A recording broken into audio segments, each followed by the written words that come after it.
Shalom, sebelumnya saya akan memperkenalkan nama saya Konradus Kondiapnenov dengan NIM 21520027. Prodi saya Ilmu Pemerintahan di kampus STPMD APMD Yogyakarta.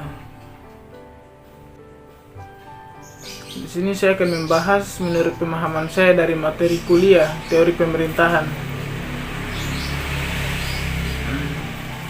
yang berjudul Dualitas Rakyat Desa.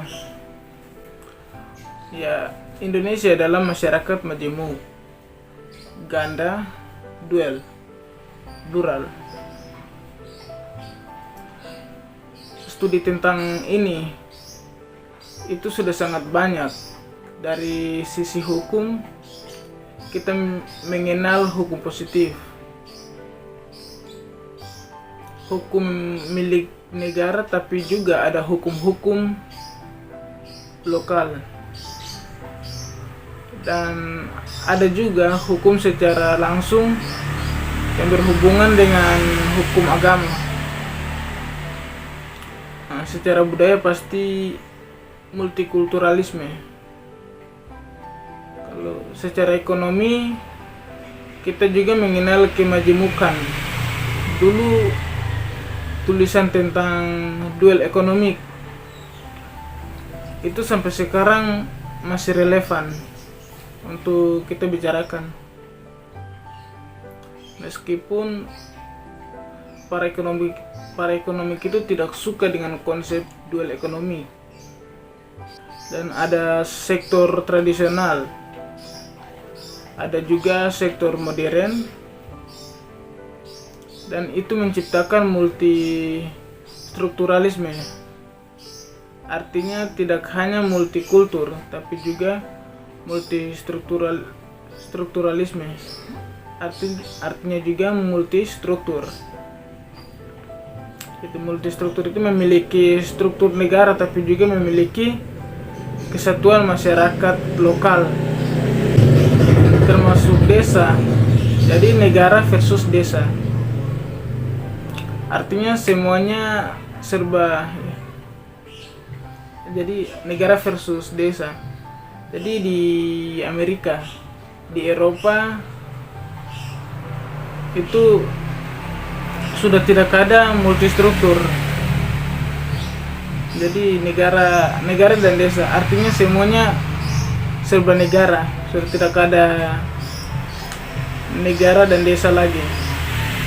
Lalu ada negara dan warga saja, di mana warga itu secara individual atau membentuk civil society. Negara dan desa lebih khusus lagi, itu punya konsekuensi terhadap dualitas rakyat desa. Jadi ada dua makna atau dua pengertian. Nah, jadi dua pengertian rakyat. Kalau kita berbicara tentang desa, jadi yang pertama dalam pengertian antropologis, rakyat dalam pengertian folk. Nah, dalam pengertian folk memang punya kebebasan secara privat di dalam rumah tangga masyarakat, ya, dalam rumah tangga, di dalam keluarganya maupun dalam lingkup sekitarnya. Itu mereka hidup mempunyai urusan tersendiri. Jadi mau sehat, mau sakit, mau sekolah dan tidak sekolah, itu tergantung pada keluarga itu sendiri. Meskipun nanti ditopang oleh keluarga atau kerabat, kenalan maupun seterusnya, tetapi ya, jadi kebebasan itu terbatas sampai hanya di situ. Tetapi kalau sudah keluar, mereka macam sudah keluar. keluar dari ranah komunitas. Ini ada banyak batasan, ada banyak peranata lokal juga, tidak hanya peranata negara, tapi juga peranata lokal yang kemudian kalau orang itu mengabaikan, itu akan memperoleh sanksi sosial. Contohnya vlog community, yang artinya vlog komunitas orang-orang lokal yang kemudian dikenal sebagai Gemeenskappen atau Kesatuan Masyarakat Hukum Pribumi,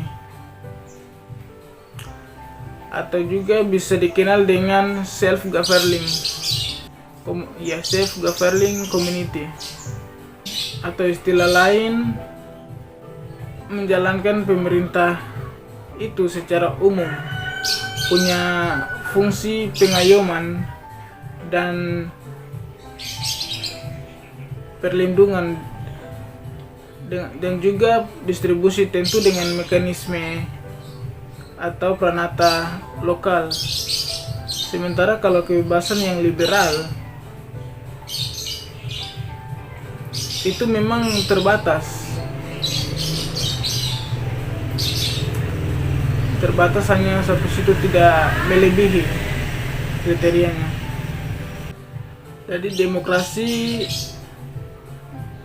komunitarian yaitu demokrasi yang kurang menghargai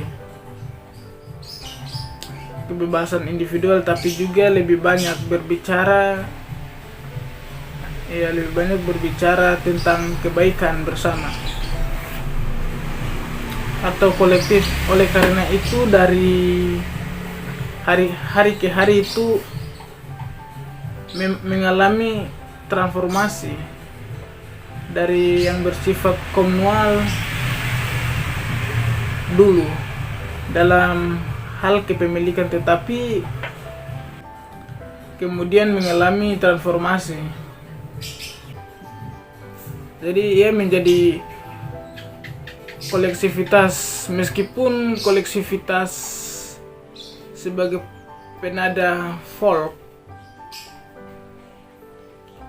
Jadi penada folk community terus menerus dicapi-capi oleh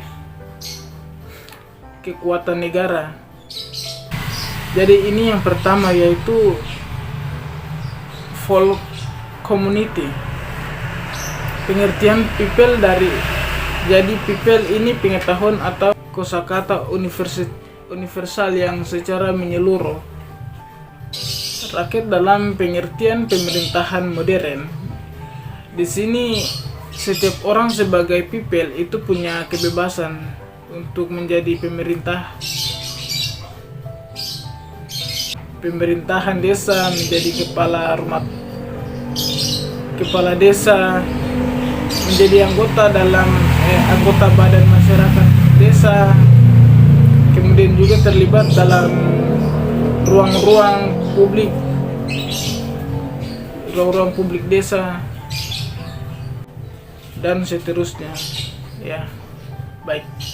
Mungkin pembahasan saya sampai di sini.